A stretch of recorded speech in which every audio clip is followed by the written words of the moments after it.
না কত নাম না না আটি রাখলাম, ধরো 8 রাখলাম, সেলাই জন্য রাখবো না, সেলাই জন্য রাখলাম কি এটা না 7.75 হয় কিন্তু আমি 8 রাখবো। 7.75 হয় কিন্তু 8 রাখবো। 8 রাখলাম, কারণ এটা সেলাই জন্য নিলাম না, এটা হলো বাড়ে। আর যদি কমল লাগানোর আগে দেখলাম যে বাড়ে নাই, তাহলে সেলাই দেবো কোন দিয়ে, তখন এই যাতে 200 টাকা করে খাইতে দেবো। আমি না বুঝি না কথাটা বুঝো, কিছু জিনিস আছে যে একবারে খাতা কলম দেওয়া হয় না, হ্যাঁ মানে বেরেন খাতায় কি করে না এই কাপড়টা হলো যখন ফুল আসতে তো বলে যাবে, যেমন হাতার বলে লোড়া দেখো, আমরা এখানে পুটডাউনের পর থেকে লাইফে আমি সারা কনফার্ম করে তারও কম রাখছি না। তারপর সেলাই তো বাজে আমি একবারও বলছি যে পুটে কিন্তু হাফ ইঞ্চি সেলাই আছে, সেটা কি ধরছি না ও বইলা কিন্তু ওই হাফ ইঞ্চির উপর দিয়ে চলে গেছে, চলে গেছে সেলাই জন্য ধরি নাই। ঠিক আছে, এইখানে সেলাই জন্য ধরবো না, কোনো যোগ করবো না, যা কমর আছে ভাগ করে দেওয়া হলো তাই, এই যে 8 নিলাম, বাস তো বাস ওখানে 4 বাজে ও আচ্ছা, এই যে 8 নিলাম, তাহলে এটা দেখছো সেলাইয়ের জন্য আপাতত নাই। মোটামুটি একটা কমর আমি ই করে নিলাম আর কি। হ্যাঁ আচ্ছা এটা এখনো ফাইনাল হয় না, এই যে ম্যাম ফাইনাল এখান থেকে কত ইঞ্চি বাদ দিয়ে নিলেন? না বাদ নাই, বাদ দিব এখনো, আর সমান করে দিবি। মানে ওই জায়গাতে আমি দিবেন এখন বড় হয়ে যায়।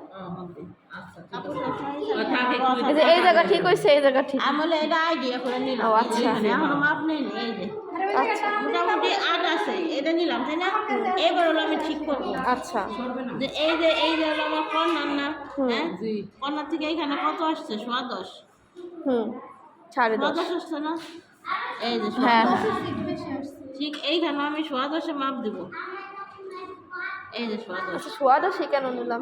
যা হবে ও আচ্ছা ম্যাম আমি বলতেছিলাম কি আপনি যে এটার যে আন্দাজটা নিচ্ছেন এইখান থেকে কতটুকু বাদ দিয়ে এটা নিচ্ছেন?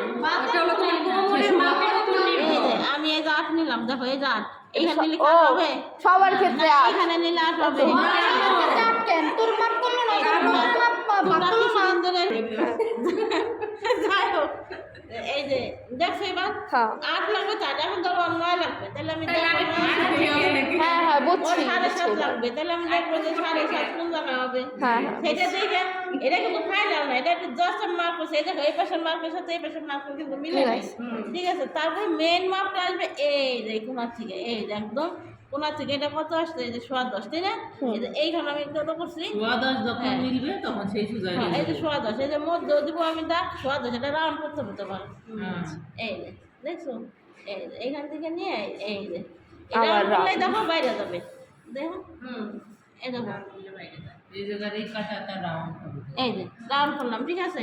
এখন দেখো কত হয়েছে, এই দেখো এই যে রাউন্ড মাপবো আমি, হ্যাঁ এই যে রাউন্ড 8 আছে কিনা ও মাটি তো হইছে। ঠিক আছে, আবার বাইরে যায়, বেশি হলে এটা তো কম, এই দেখো এটা তো কম রাউন্ড হয়েছে, বেশি এটা বাড়ে না, 200 বাড়ছে, কিন্তু অন্যগুলো তাহলে হয়েছে আচ্ছা, ম্যাম। পাইছি, যদি এখানে বেশি হতো তাহলে আমি এখানে কমাই নিতাম, আচ্ছা ধরো রাউন্ড করার পর আমার 8.5 হয়ে গেছে, তাই না, এই যে এইখানে আমি একটু কমাই নিতাম। রাখতাম, বেশি রাখবো না, যদি পরে শর্ট করে আমি এই যে এইখান থেকে 2 সুতা কেটে দিলে এটা বড় হয়ে যাবে, ঠিক আছে? 8.5 হলে এইটুকুন বাদ দিয়ে দিতাম না ম্যাম?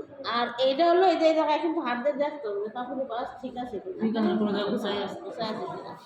এবার বুঝছো এই ফ্রক, এই গোল ফ্রক বা বেবি ফ্রক যাই বলো, এই নিচের পাশ কিন্তু অন্যরকম, কিন্তু উপরের পাশ সবই কিন্তু এক।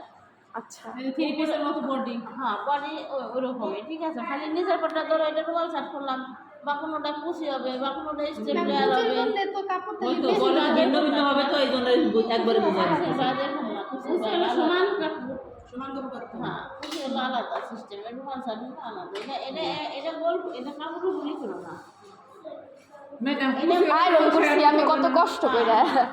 গোল বাস্কেট পেটিকোট আর কুচি এটা আন্টি ওই জায়গা সোজা করেন, ও ভালো অলরেডি হয়েছে, আমার মেলা কষ্ট আয়রন করা লাগছে। হিসাব দেখো না, হিসাব দেখলে বাদে এটা স্বাভাবিক। হ্যাঁ হিসাব দেখলাম, আর এটা হিসাবের খালি কি এই জায়গাটা বাদ নাই, এটা বাস লাইন আছে আর এটা হলো এটা দুইটাই কাটিং লাইন লাগছে, কারণ দুই পাশে ছিল, আর ওই সময় বাদ নাই লাগছে। এবার দেখো আর ঝুল হলো 45 চলে গেছে, উপরে পুনার রয়েছে 30 সাথে 2 ইঞ্চি জোর, 32 নিচে বর্ডার আর উপরে সেলাই জন্য 2 ইঞ্চি 2 জোর, ইঞ্চি না 32 এর দাগ দাও, এই যে ভালো করে দাগ দিয়ে নিতে বলতে ও চিকন দেখা কিন্তু একটা জিনিস খেয়াল করো ও কিন্তু চিকন দেখা কিন্তু জোড়া পড়লো না ধরো আর ভুল আরো বেশি হইতো আর হইতো হ্যাঁ তখন কিন্তু কবর এই জায়গায় নামতো হ্যাঁ দেখো এটা নামাও তো অনেক নামে নামা এই যে তখন কিন্তু এই যে জোড়া পড়তো জামাই দেয় 47 সাপোজ না না শাশুড়িটা উপর বাদ যাই হোক অন্য সেই নেই বা খবর তার 40 হলো তাও তো মনে করেন যে নিচে কিন্তু জোড়া পড়বে ঠিক আছে আর এটা জোড়া পড়বে আর হলো চিকন মানে কবর সব দিতে শুরু হ্যাঁ না এই 40 করে টাকা আসো এই 32 করে টাকা আসো দাও একটু একটু একটু একটু ঘুরে দিও হ্যাঁ হ্যাঁ আমাদের এই মাজার কারণে আবার সরাও এই নিচে আসে হবে না তো এই মাঝে নিচে দেখো এই যে রাউন্ডটা কেমন করে নেবে আচ্ছা আপনি ধরেন আপনি নিয়ে যান। এটাকে তাহলে শিখাইছি হ্যাঁ হিসাব তো দেখে না এটা কোন নাকে নাকে ও বুঝে নাই দেখা উচিত মানে যেটা না লাগবে সেটাও দেবে হ্যাঁ দেখা একটা কাজের সাথে লিঙ্ক লিঙ্ক দেখো একটু সমস্যা নেই আগে দেখলে এটা ওই হিসাব বানাইতো না কিন্তু কাটিং যা দেখতো হ্যাঁ হ্যাঁ ও কাকা খেলাই করছিল মনে হয়। অনেক আগে গোলাপিতে দাগ দিলে ভালো অনেক আগে চাষি আমাদের পড়ার কেউ না থাকলে আমাদের একটা করে বানাইতো গিফট করতে অনেক আগে চাষি আর হলো বাসুরের মেয়ে ছিল কাশি হয়ে যায় সমস্যা নাই ঠিক আছে দেখো কোনো প্রশ্ন থাকলে কিন্তু কাটার আগে করবা আমার ওই একটাই প্রশ্ন যে এই জায়গা বাস তো সমান হলো না আর তো এই জায়গা থেকে দিছে এই দুটো সেলাই দেবো এই ও আচ্ছা আচ্ছা এইটা যদি আমি সমান করতে পারি এই মুখ দেখো মোশন নাই আচ্ছা আমি দুবার করে চেষ্টা করছিলাম আচ্ছা। চেষ্টা করে দেখি। ওই পাশে একটা থাকবে হ্যাঁ এই দুটো একটা সেলাই দেবো এই দুটো আলাদা সেলাই দেবো সমস্যা না মাথা ঠিক আছে আর না এই কাটি ফেলে সমস্যা নাই তো। সমস্যা নেই বিসমিল্লাহ